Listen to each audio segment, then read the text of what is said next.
अहिले बिहानको 6 बज्यो।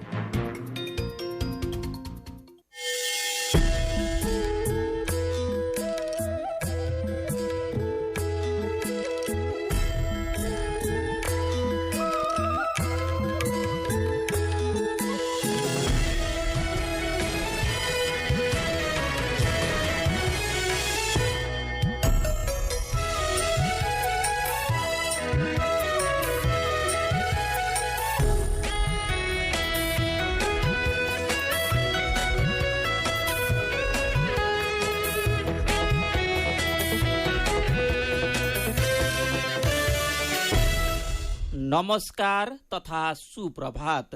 उज्यालो रेडियो नेटवर्कसँगै उज्यालो अनलाइन र मोबाइल एप्लिकेशनबाट एकसाथ प्रसारण भइरहेको काया कैरनमा तपाईलाई साथी मदन पौड्यालसँगै मिलन तिमिल सिन्हाको स्वागत छ। आज 2079 साल फागुन 14 गते आइतबार, फागुन शुक्ल पक्षको सप्तमी तिथि, सन् 2023, फेब्रुअरी 26 तारिक।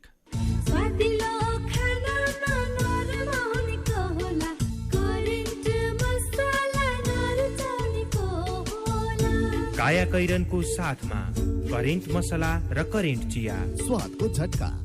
काया कैरन सुरु गरौं मुख्य खबरका शीर्षकहरूबाट। राष्ट्रपतिका दुवै उम्मेद्वार पाका र अनुभवी, मोर्चा बाहिरका दलसँग समर्थन माग्दै पौडेलको भेटवार्ता, नेमवाङलाई साथ दिन काङ्ग्रेस बाहेकका दललाई एमालेको पत्र। दाताबाट निशुल्क प्राप्त रगतमा मनोमानी शुल्क, रक्त तत्व छुट्याइएको युनिटका लागि समेत शुल्क लिन उपभोक्तामाथिको ठगी। वर्षेनी मलको बजेट बढे पनि किसानको कष्ट उस्तै, हिमाली बस्तीमा अझै हिमपातको आश। श्रीलङ्कामा स्थानीय तहको चुनाव अनिश्चितकालका लागि स्थगित, मतदानका लागि राष्ट्रपतिले आर्थिक सहयोग गर्न अस्वीकार गरेको निर्वाचन आयोगको भनाई। र नेपालले सोझै विश्वकप छनौट खेल्न बाँकी 8 मध्ये 7 खेल जित्नुपर्ने। इङ्ग्लिस प्रिमियर लिग फुटबलमा शीर्ष स्थानको आर्सेनलले लेस्टर सिटीलाई हरायो।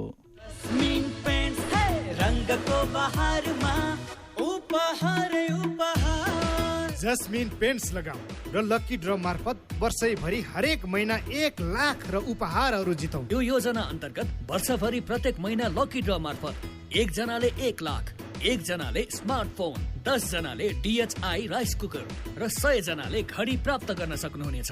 नेपाली मनको नेपाली रङ, जस्मिन पेन्ट्स।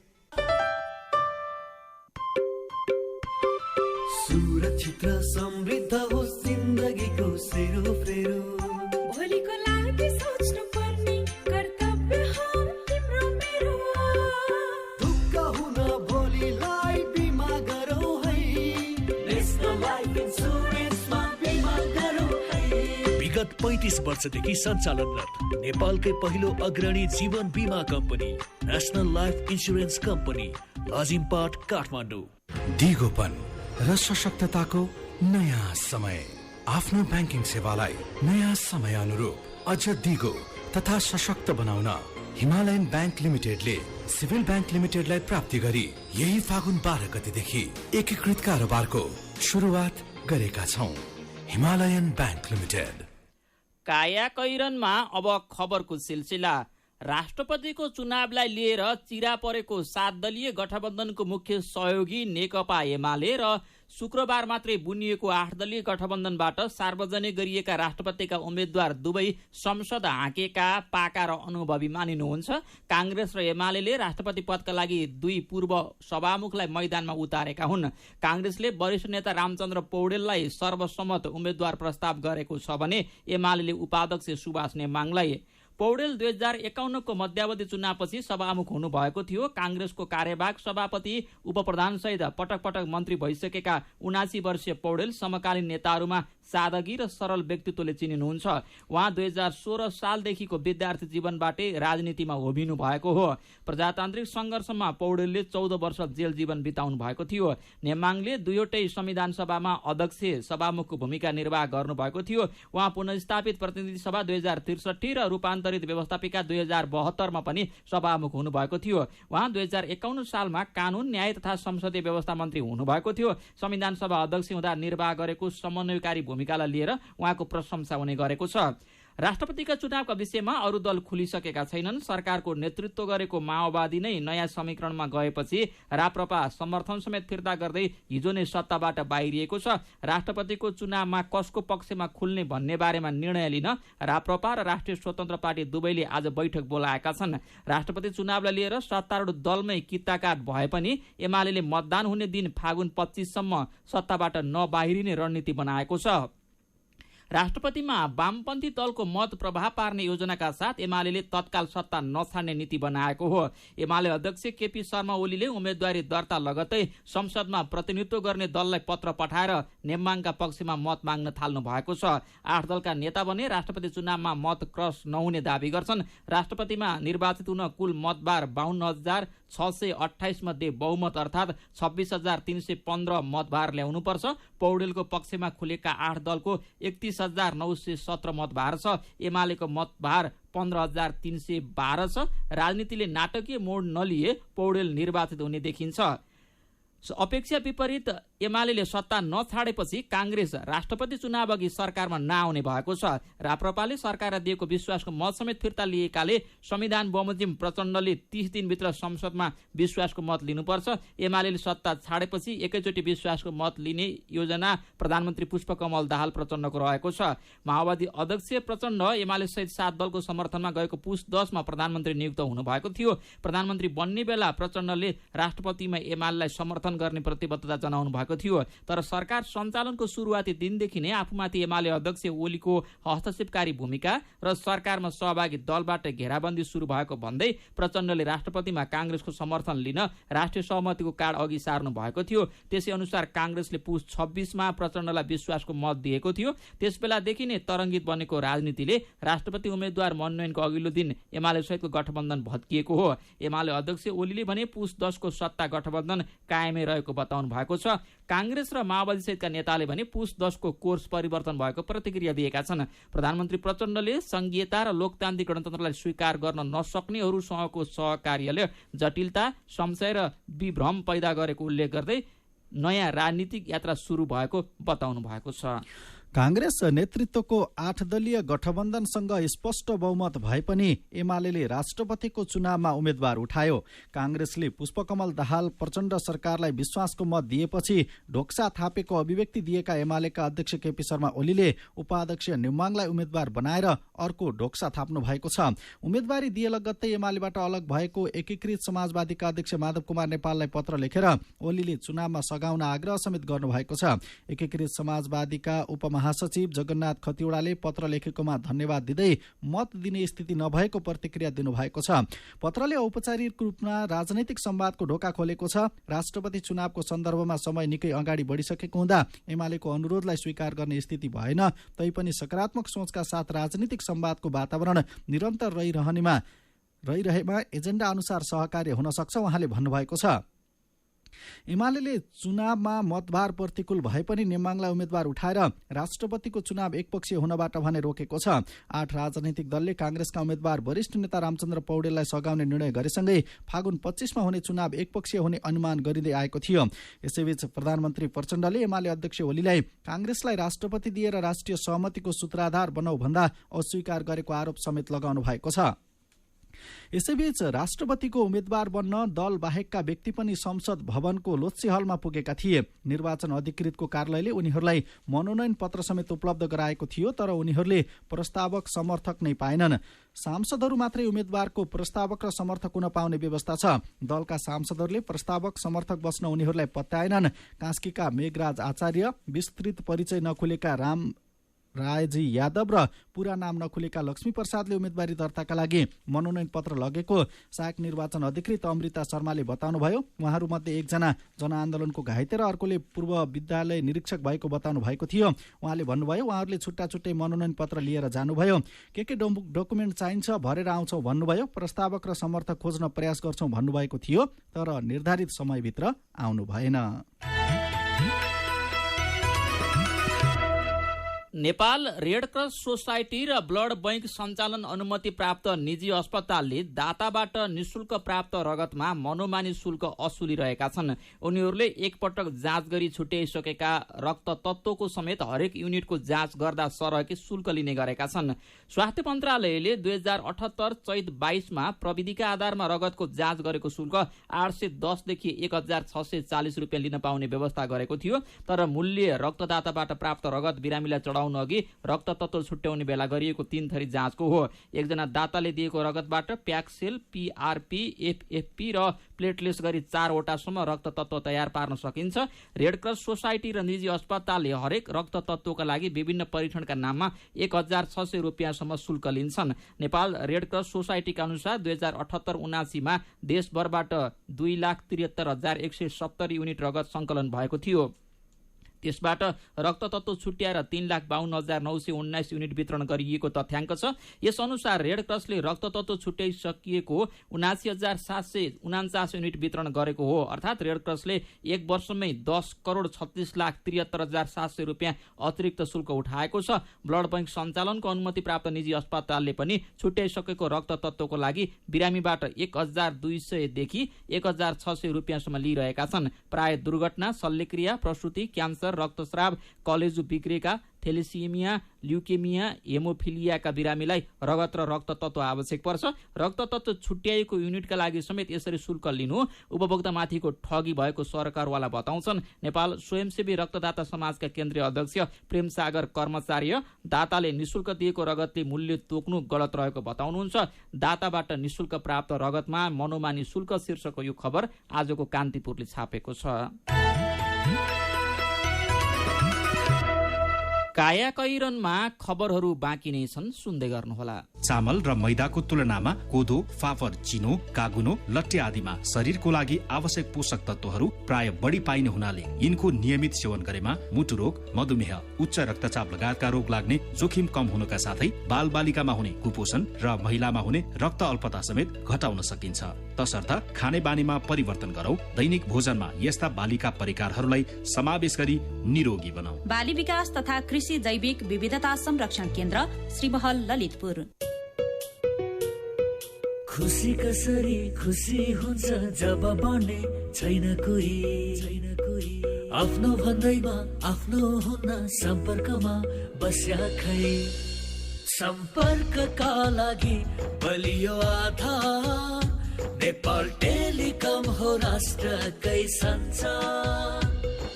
सम्पर्कको आधार राष्ट्रको सञ्चार, नेपाल टेलिकम राष्ट्रको सञ्चार। नेपाल टेलिकम राष्ट्रको सञ्चार।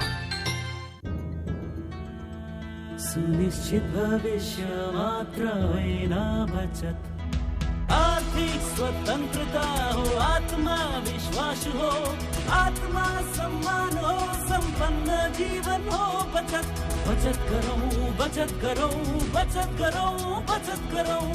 धेरै छन् बचतका खुसीहरू, बचत गरौँ। ग्लोबल आइएमई ब्याङ्क, सबैका लागि ब्याङ्क। थोरै बचत धेरै कायदा, बीमाका छन् फाइदै फाइदा। सरकारी स्वामित्व र बीमाको क्षेत्रमा विश्वसनीय नाम राष्ट्रिय बीमा संस्थान। जीवन बीमाका लागि आजै राष्ट्रिय बीमा संस्थान रामशाहपथ काठमाडौँ वा नजिकैको शाखामा सम्पर्क गरौँ। उमेर कम तिमी भन्दा बुद्धि चाहिँ धेरै, डर छैन जे भए पनि बीमा छ मेरै। रोग ब्याध लागिहाले हातमा पैसा छ त, गोजी खाली भयो भने के पो गर्ने हो त। पैसा त जहाँ पनि आफैले त तिर्नु पर्छ नि सुरुमा, होइन र? अरू ठाउँमा पर्ला, सानीमामा पर्दैन। आफ्नो लागि मात्र होइन नि, सबै परिवारको लागि। नेपालमै पहिलो पटक सानीमा ब्याङ्क प्रस्तुत गर्दछ फ्यामिली सुपर सेभिङ्स खाता, जसमा आफ्नो सम्पूर्ण परिवारको अस्पताल भर्ना खर्च भुक्तानी गर्नै नपर्ने। प्रत्येक सदस्यलाई रु 1 लाखसम्मको उपचार बिमा र रु 10 लाखसम्मको दुर्घटना बिमा। मेड लाइफ र सिद्धार्थ इन्सुरेन्स लिमिटेडको सहकार्यमा बिमा सुविधा। थप जानकारीका लागि नजिकैको शाखा वा 980119 मा सम्पर्क गर्नुहोला। सानीमा ब्याङ्क, सबल अनि विश्वसनीय। उज्यालो रेडियो नेटवर्कसँगै उज्यालो अनलाइन र मोबाइल एप्लिकेसनमा प्रसारण भइरहेको काया कैरनमा तपाईँलाई फेरि स्वागत छ। यतिन्जेल हामीले राष्ट्रपतिका दुवै उम्मेद्वार पाका र अनुभवी मोर्चा बाहिरका दलसँग समर्थन माग्दै पौडेलको भेटवार्ता, नेम्बाङलाई साथ दिन काङ्ग्रेस बाहेकका दललाई एमालेको पत्र, दाताबाट निशुल्क प्राप्त रगतमा मनोमानी शुल्क लगायतका खबर प्रस्तुत गर्यौं। अब बाँकी खबर। कृषि तथा पशुपक्षी विकास मन्त्रालयले यस वर्ष रासायनिक मल खरिदमा 38.5 अर्ब रुपैयाँ खर्च गर्ने भएको छ। मन्त्रालयलाई विनियोजित बजेट र पटक पटकको स्रोत सुनिश्चितताले मल खरिद गर्ने रकम बढेको हो। चालु आर्थिक वर्षमा कृषि तथा पशुपक्षी विकास मन्त्रालयतर्फ 55 अर्ब 97 करोड रुपैयाँ बजेट विनियोजन गरिएको थियो, जसमध्ये 15 अर्ब रुपैयाँ मल किन्न छुट्याइएको थियो। तर अन्तर्राष्ट्रिय बजारमा मूल्य वृद्धि र मल अभाव हुन नदिन कृषिको प्रस्तावमा अर्थ मन्त्रालयले थप रकम स्रोत सुनिश्चित गरिदिएको हो। दुई पटकको स्रोत सुनिश्चितताले मल किन्ने बजेटको आकार 38.5 अर्ब रुपैयाँ पुगेको छ। यो रकम कुल बजेटको 2.48% र कृषि बजेटको करिब 66% हो। मलमा अर्बौं रुपैयाँ खर्च भए पनि किसान भने बालीनाली त्यत्तिकै लगाउन बाध्य छन्। मल पाइहाले चरको मूल्यमा किन्नु परेको किसानको गुनासो छ। मलमा हरेक वर्ष समस्या झेल्दै आएका छौं। अनुदानको मल सहजै पाइँदैन। 2500 रुपैयाँमा पाइने मललाई 4000 देखि 4500 तिर्नुपर्छ। 5 खालका किसान प्रेम प्रसाद हिमालले भन्नुभयो, सरकारले बिक्री गरे पनि कोटा मार्फत 10-20 किलो दिन्छ, त्यसले समस्या समाधान हुन सक्दैन। त्यसैगरी चितवनका किसान समर्थन ढुङ्गानाको भनाइ पनि उस्तै छ। सरकारले वितरण गर्ने मल बिचौलियाको हातमा पर्ने गरेको उहाँले बताउनुभयो। कृषक समूह महासंघका अध्यक्ष नवराज बस्नेतले सरकारले कोठामा बसेर कोटा निर्धारण गर्दा सबै किसानले मल नपाएको बताउनुहुन्छ। महासंघका अनुसार अब चैते धानबाली र गहुँलाई पनि मल आवश्यक छ, तर सरकारले बजेट विनियोजन र तयारी गरे पनि किसानको पीडा समाधान हुन सकेको छैन। अहिलेसम्म झण्डै 3,29,000 मेट्रिक टन मल खरिद भइसकेको छ, जसमध्ये 1,60,000 मेट्रिक टन आयात भइसकेको छ। 1,69,000 मेट्रिक टन आयात हुने क्रममा रहेको कृषि मन्त्रालयले जनाएको छ। आयातित मध्ये 1,44,000 मेट्रिक टन किसानलाई बिक्री गरिसकेको पनि मन्त्रालयले जानकारी दिएको छ। हिउँद सकिन लाग्दासम्म हिमपात नहुँदा लेकाली डाँडा काँडा र हिम श्रृङ्खला उराठ लाग्दा भएका छन्। पुसपछि हिउँले सेताम्य देखिने हिमाली डाँडा यसपालि फुस्रा देखिएका छन्। वर्षा र हिमपात नहुँदा सिँचाइ नपुगेर हिउँदे बाली चक्र नै प्रभावित भएको छ। हिउँ खोलाका जलस्तर र पानीका मूल सुकेका छन्। नदी खोलाको जलस्तर घट्दा विद्युत उत्पादन समेत प्रभावित भएको छ। सिन्धुपाल्चोक भोटेकोशी 4 का जामलिङ शेर्पाका अनुसार 10 वर्ष अघिसम्म हिउँदका महिना हिउँ भइरहने डाँडा अचेल काला पहाड जस्तै देखिन्छन्।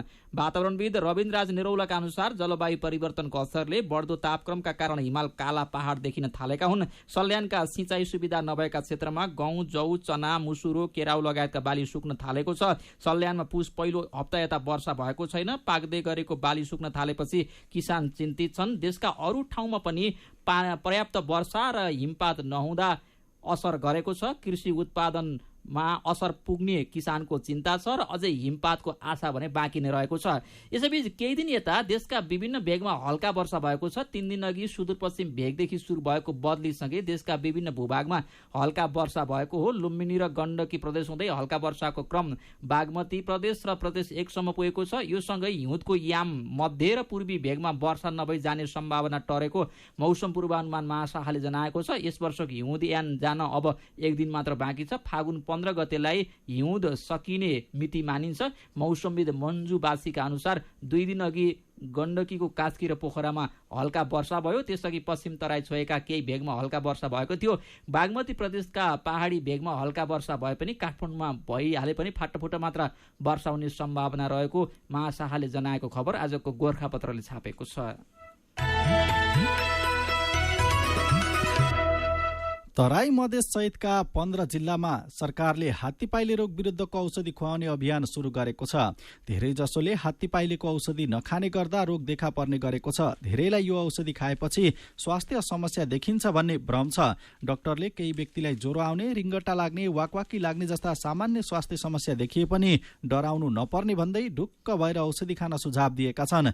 2 वर्ष उमेर नपुगेका बालबालिकाहरू, गर्भवती र 7 दिनसम्मका सुत्केरी, छारे रोगका समस्या भएका व्यक्तिहरू तथा सिकिस्त बिरामीले भने यो औषधि खान नहुने डाक्टरको भनाइ छ। हात्तीपाइले रोग मानिसलाई शारीरिक रूपमा अशक्त तथा अपाङ्ग बनाउने एक सरुवा रोग हो। यो रोग संक्रमित लामखुट्टेको ठोकाइबाट मानिसमा सर्ने गर्छ।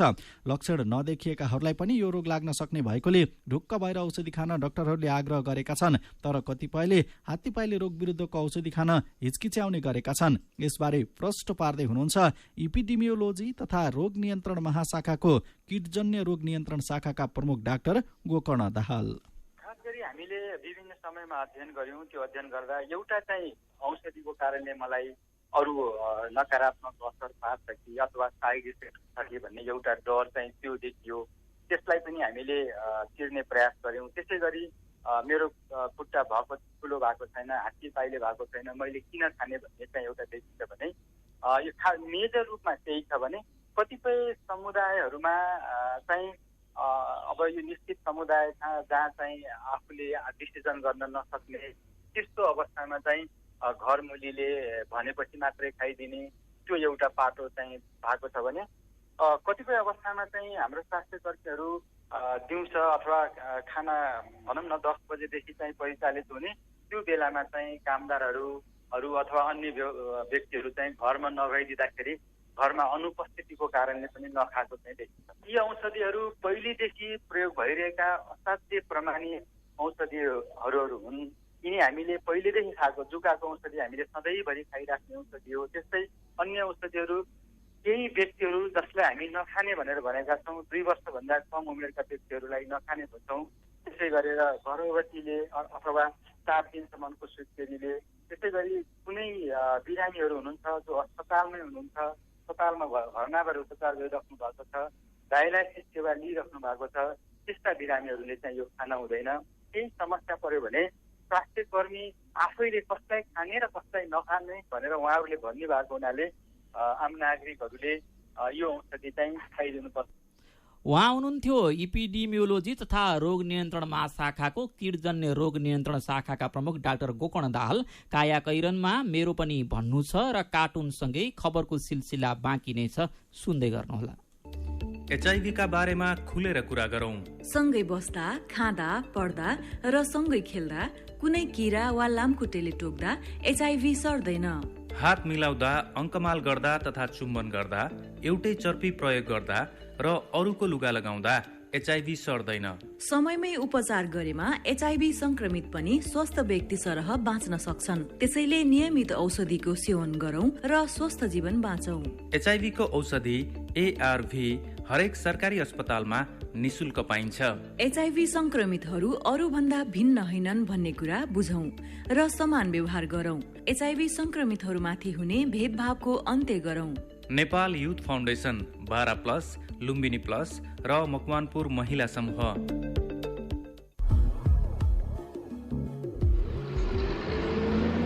ए कहाँबाट बाटो काट्न लाग्नु भएको? उ त्यहाँ जेब्रा क्रसबाट मात्र बाटो काट्नुपर्छ। सार्वजनिक हितका लागि उज्यालोको अनुरोध। तिमीले पनि पाउने मलाई पनि आउने, आउने कुरो आएपछि मन भयो रमाउने। आइएमई पे रिफर गरिदे, मलाई पनि फाइदा अनि तिमीलाई पनि छ। आइएमई पे रिफर गरिदे, मलाई पनि फाइदा अनि तिमीलाई पनि छ। IME pay refer and earn offer. IME pay mobile एपलाई आफ्नो साथी सर्कलमा रिफर गर्ने र सो रिफर एक्सेप्ट गर्ने दुवैले पाउनुहोस् 25-25 रुपैयाँ। मिठो मिठो खानाले कसको मन नाच्ला, स्वादिलो खानामा नरमाउने होला, करेन्ट मसलामा भरेको, करेन्ट मसला नरुचाउनेको होला। Hygienic, tasty and fresh Trimurti industries private limited Rupandehi बुटवलद्वारा उत्पादित करेन्ट चिकन मसला, सब्जी मसला, चाउमिन मसला, मोमो मसला, चाट मसला, गरम मसला र अन्य विभिन्न मसलाहरू। करेन्ट मसला, स्वादको झट्का। उज्यालो रेडियो नेटवर्क मार्फत देशभरिका विभिन्न एफएम स्टेशन तथा उज्यालो अनलाइन र मोबाइल एप्लिकेशनमा प्रसारण भइरहेको काया कैरनमा तपाईलाई फेरि स्वागत छ। अब बाँकी खबर। नवराज केसी प्रदेश अस्पतालका बालरोग विशेषज्ञ हुनुहुन्छ। सुर्खेतको वीरेन्द्रनगरका स्थायी बासिन्दा केसी फुर्सद पाउँदा दुर्गम गाउँमा निशुल्क स्वास्थ्य शिविर चलाउन निस्किनुहुन्छ। 7 वर्ष अघि जाजरकोटको नलगाड गाउँपालिकाबाट स्वास्थ्य शिविरको अभियान शुरू गरेका उहाँले कर्णालीका 10वटै जिल्लामा शिविर चलाउनुभयो, जसबाट झण्डै 8 देखि 10,000 बिरामीले उपचार र औषधि निशुल्क पाएका छन्। उहाँको यो अभियानमा साथ दिएका छन् कर्णालीका डाक्टरहरूको लायन्स क्लब र फाउन्डेसनमा आबद्ध अरू डाक्टरहरूले। क्लबले औषधि जुटाइदिन्छ भने डाक्टरहरूले निशुल्क उपचार गर्छन्। केही ठाउँमा उनीहरूलाई पालिकाले पनि सहयोग गरेका छन्। खर्च नहुँदा गाउँका महिलाहरू उपचारै नपाएर वर्षौंदेखि रोग पाल्न बाध्य छन्। उहाँले भन्नुभयो, कतिपयले त आफ्ना श्रीमान र घर परिवारलाई समेत आफ्नो स्वास्थ्य समस्याबारे भन्नै सक्दैनन्। कर्णालीमा पाठेघर खस्ने समस्या भयावह छ। हाम्रो सानो प्रयासले पनि उहाँहरूले वर्षौंदेखिको रोगबाट मुक्ति पाउनु भएको हुन्छ। कर्णाली चिनाउने अभियानमा जुटेका अर्का युवा हुनुहुन्छ वीरेन्द्रनगर नगरपालिका 6 का राजेन्द्र विष्ट। कर्णालीमा भएका जडीबुटीको पहिचान र उत्पादन गर्ने गरी उहाँको अभियान शुरू भएको हो। बायोकेमिस्ट्रीमा स्नातकोत्तर गरे पनि उहाँको मन जागिरतिर गएन। उहाँले कर्णालीका जडीबुटीका सामानहरू उत्पादन गर्नका लागि 20 लाख रुपैयाँको लगानीमा वीरेन्द्रनगरकै तातो पानीमा बायो कर्णाली एरोमा प्राली उद्योग खोल्नु भएको छ। दैलेखको गुराँस गाउँपालिका 6 का 26 वर्षीय श्याम विशीले सुरुमा सामाजिक सञ्जालमा कर्णाली ग्यालरी पेज खोलेर विभिन्न फोटो र भिडियो राख्न थाल्नुभयो। अहिले उहाँको अभियानमा कर्णालीका सबै जिल्लाका 20 जना युवा जोडिएका छन्। अहिले कर्णालीमा कुनै नयाँ काम वा घटना भयो भने ब्रेकिङ गर्ने काम उहाँहरूले नै गर्नुहुन्छ। कर्णाली चिनाउने अभियानमा युवा शीर्षकको यो खबर कान्तिपुर दैनिकले छापेको छ। मेरो पनि भन्नु छ। राष्ट्रपतिमा 2 पूर्व सभामुख कांग्रेसका वरिष्ठ नेता रामचन्द्र पौडेल तथा एमालेबाट उपाध्यक्ष सुभाष चन्द्र नेमवाङले उम्मेद्वारी दर्ता गर्नुभएको खबरमा टेकराज श्रेष्ठ लेख्नुहुन्छ, नेपालको राजनीति बुझिन सक्नु छ। सहमति जुटाउने मिलाउने भन्दा पनि पदको लुच्छाचुडी देखियो। हामी नागरिकले के आशा राख्नु र? भोज जमुना आर्जन गिरीको प्रतिक्रिया छ, 2 पूर्व सभामुखसँगै 2 चन्द्र पनि जोडाउन, एउटा रामचन्द्र अर्को सुभाष चन्द्र। राष्ट्रिय प्रजातन्त्र पार्टी राप्रपा सरकारबाट बाहिरिएको खबरमा प्रकाश तिवारीले लेख्नु भएको छ, कुनै विशेष नीति र योजनामा सहमति बिनै सत्तामा जान हतारिएको परिणाम हो यो। फरक प्रसंगमा आईसीसी 19 वर्ष मुनिको विश्वकप क्रिकेट एसिया छनौटमा नेपालले कुवेतलाई 243 रनको फराकिलो अन्तरले हराएको खबरमा श्याम रेग्मीले बधाई दिँदै लेख्नु भएको छ, यसरी नै अरू उमेर समूहका खेलमा पनि ब्याटिङमा सुधार गरेर उत्कृष्ट खेल पस्केर देशको गौरव बढाएको देख्न र सुन्न पाइयोस्।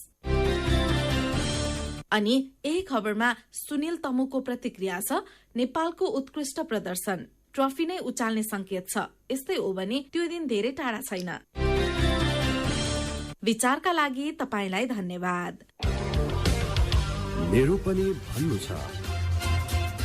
मेरो पनि भन्नु छ प्रस्तुत गर्दै हुनुहुन्थ्यो साथी मल्लिका थापा। काया कैरनमा अब विदेशको खबर। श्रीलङ्कामा स्थानीय तहको चुनाव अनिश्चितकालका लागि स्थगित गरिएको छ। श्रीलङ्काको निर्वाचन आयोगले गएको वर्ष संसदबाट निर्वाचित राष्ट्रपतिले मतदानका लागि आर्थिक सहयोग गर्न अस्वीकार गरेपछि स्थानीय तहको चुनाव अनिश्चितकालका लागि स्थगन गरेको जनाएको छ। आउँदो मार्च 9 तारिक अर्थात् 25 गते हुने गरी चुनावको मिति घोषणा गरिएको थियो। राष्ट्रपति रनिल विक्रमसिंहेको प्रशासनले चुनावका लागि आवश्यक 10 अर्ब भारतीय रुपियाँ सहयोग उपलब्ध गराउन अस्वीकार गरेकाले निर्धारित कार्यक्रम अनुसार मतदान हुन नसक्ने 5 सदस्यीय निर्वाचन आयोगले जनाएको छ।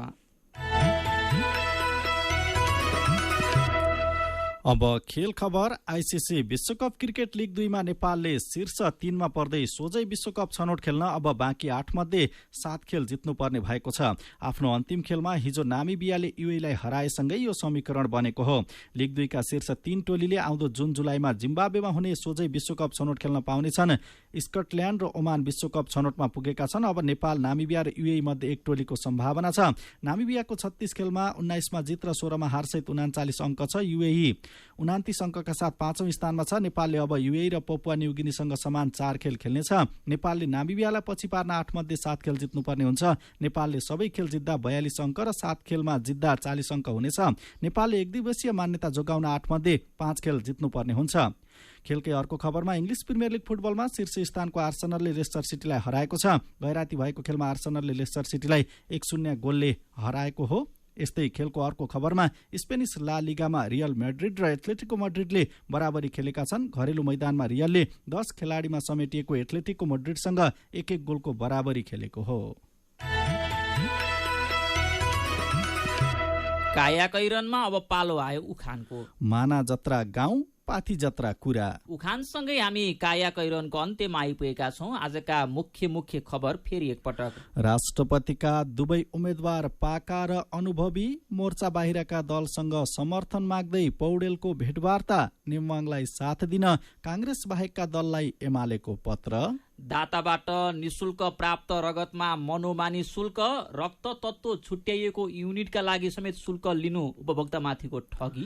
वर्षेनी मलको बजेट बढे पनि किसानको कष्ट उस्तै। हिमाली बस्तीमा अझै हिमपातको आश। श्रीलङ्कामा स्थानीय तहको चुनाव अनिश्चितकालका लागि स्थगित। मतदानका लागि राष्ट्रपतिले आर्थिक सहयोग गर्न अस्वीकार गरेको निर्वाचन आयोगको भनाई। र नेपालले सोझै विश्वकप छनौट खेल्न बाँकी 8 मध्ये 7 खेल जित्नुपर्ने। इङ्ग्लिस प्रिमियर लिग फुटबलमा शीर्ष स्थानको आर्सेनलले लेस्टर सिटीलाई हरायो।